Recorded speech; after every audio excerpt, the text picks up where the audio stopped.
내가 용서 안 하겠다라고 하는데 나 그 돈 받지 않겠다라는 의사를 뭐 꼭 반드시 이렇게 엄벌에 처해달라 도망간 게 아니다.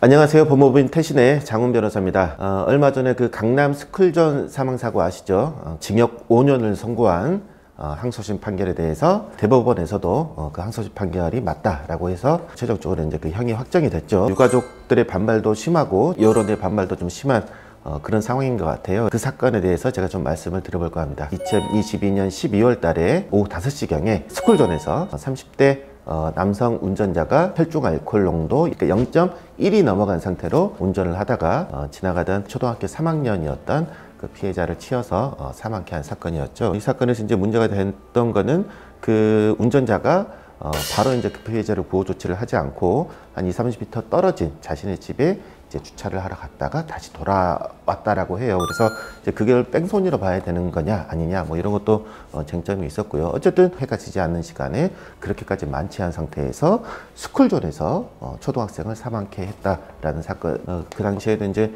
여론에서 굉장히 관심이 많았고 사회적인 비판이 있던 그런 사고였습니다. 그런데 이 사건에 대해서 1심에서는 징역 7년을 선고했고요. 2심에서는 징역 5년으로 감형을 했고, 여기에 대해서 이제 그 검사랑 피고인이랑 양쪽 다 대법원에 상고를 했습니다. 그런데 대법원은 쌍방의 상고를 모두 기각을 해서 결국 징역 5년을 선고한 원심 판결이 이렇게 확정이 된 그런 사건입니다.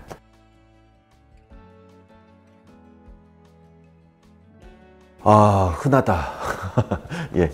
그거는 아니죠. 교통사고라는 그 특수성을 고려를 하셔야 돼요. 사람이 사망하는 그런 중대한 결과가 발생하긴 했습니다만은 교통사고는 기본적으로 이제 과실범이지 않습니까? 일부러 사람을 치여서 죽였다라기보다는 실수로 이렇게 치인 건데 그 실수의 정도가 얼마나 중하느냐. 그러니까 소위 얘기하는 11회 중과실을 이렇게 위반하는 그런 실수를 저지를 수도 있는 것이고 지금 이 사건처럼 만취한 상태로 운전하다가 사람을 치여 사망케 하는 경우도 있을 것이고 스펙트럼이 굉장히 다양하죠. 심한 과실이 아닌 상태에서 사람을 이렇게 치여서 사망하게 했다라는 그런 교통사고를 일으켰다라고 하는 경우에는 피해자랑 합의가 되고 그 사람이 이제 특별한 전과가 없는 초범이다.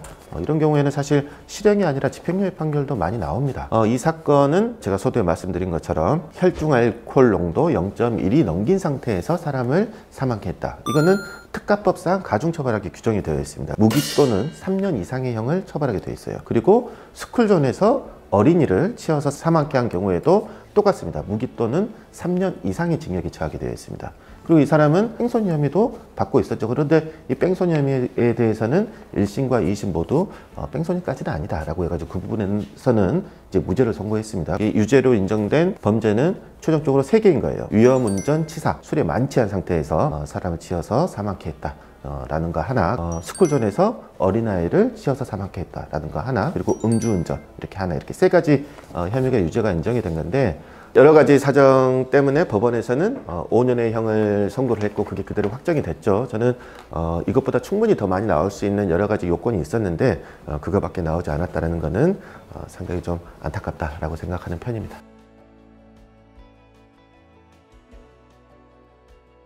그 정관예우라는 부분에 대해서는요. 나더러 남의 직업에 압력이라도 넣으라는 거야? 나야말로 정관이야. 너 지금 나한테 영향력 행세하라고 하는 거라고. 제도화된 그런 게 아니지 않습니까? 법원에서 오래 근무하시던 부장 판사까지 하고 나오신 분이 이제 변호인으로 들어왔으니까 그 사건의 담당 판사가 그 변호사 얼굴을 봐서 형을 유리하게 내려주지 않을까라는 그런 인식이 우리 사회 전반에 국민들이 많이 가지고 있으신 것 같아요. 예전에도 한번 제가 영상을 찍은 것 같은데 그건 아니라고 생각을 해요. 지금 사회가 어떤 사회고 이 정관예우 이런 것들이 조금만 좀 문제가 되면은 굉장히 문제가 되는 그런 사회지 않습니까? 지인 중에서도 판사로 근무하시는 분들이 많아요. 그런 분들 재판에 제가 들어가게 되면요, 그분들도 그렇고 저도 그렇고 평소에는 서로 이제 연락 잘 하던 그런 사이임에도 불구하고 재판이 끝날 때까지는 서로 아예 연락을 안 합니다. 괜히 이제 긁어부스럼을 만들기 싫다라는 거예요. 저도 그렇고 그분들도 그렇고. 과연 이렇게 사회적인 이목이 집중되어 있는 그런 사건에서 정관예우 이런 걸로 가지고 그 변호사님 얼굴을 봐서 형을 낮게 내렸다, 이거는 절대 아니라고 봅니다.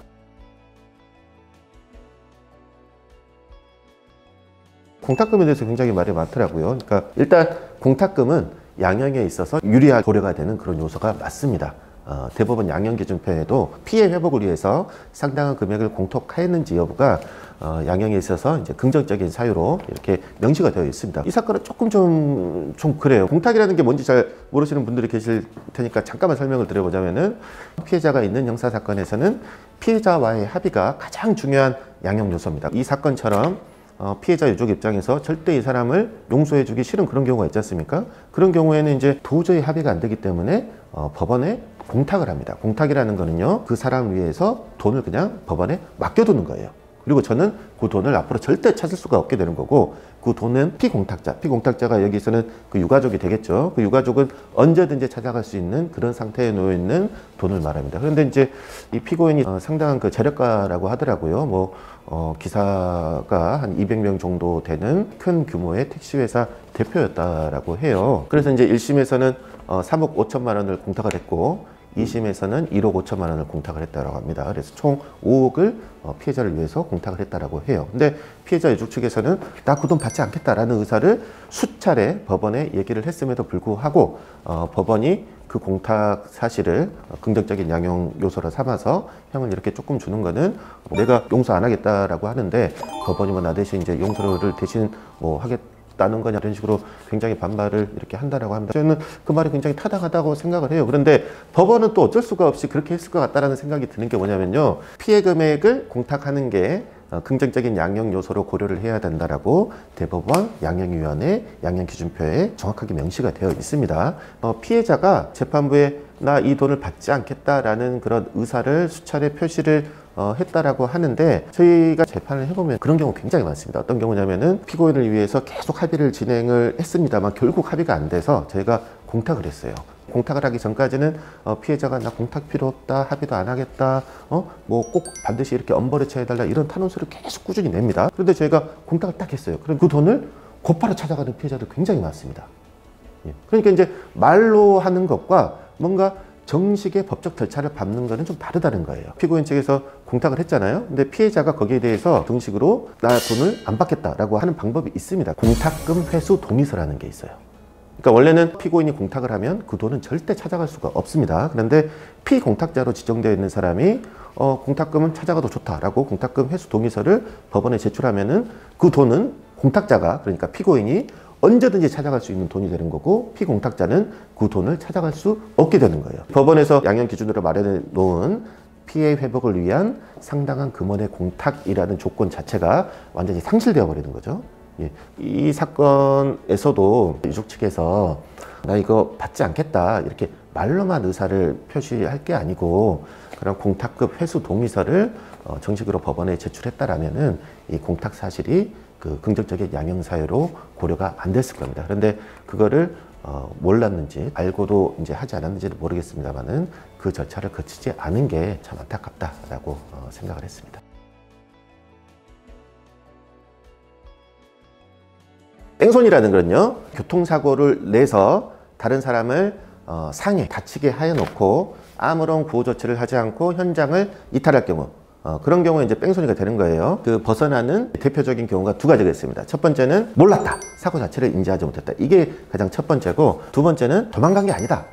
잠깐 차를 옆에다가 대놓고 다시 현장으로 복귀해서 사고 수습을 할 생각이었다. 내가 도망갈 의도가 아니었다. 이 두 가지거든요. 이 사건은요, 그 가해자가 이 사고 사실을 인지하지 못했다라는 그런 변소가 이게 받아들여진 것 같더라고요. 차량 자체가 SUV라서 차체가 좀 높았고 술에 워낙 만취했기 때문에 사고 사실을 인지하지 못할 수도 있었다. 이동 거리도 20m에서 30m밖에 안 됐고 약간 조금 의아한 기분이 들어서 다시 사고 현장으로 돌아와서 이렇게 수습을 했다. 이런 것 때문에 결국에는 그 뺑소니 혐의가 인정이 안 됐어요. 근데 그 부분은 뭐라고 말씀을 못 드리겠습니다. 몰랐을 수도 있는 거잖아요. 또 집이 한 20-30m 정도 거리에 있으니까 얼른 이제 거기다 차대고 다시 돌아와서 사고를 수습할 그런 이렇게 의도였을 수도 있는 거고, 거기에 대해서는 1심과 2심과 대부분이 모두 나름대로 판단을 해서 그래 뺑소니라고 보기는 좀 어렵겠다라고 해서 그 부분은 무죄 판결을 내렸단 말이에요. 여기에 대해서는 법원이 이제 적절하게 판단을 내리지 않았을까라는 생각이고, 당연히 그 뺑소니 혐의가 인정이 됐으면은 훨씬 더 형이 높아졌을 겁니다.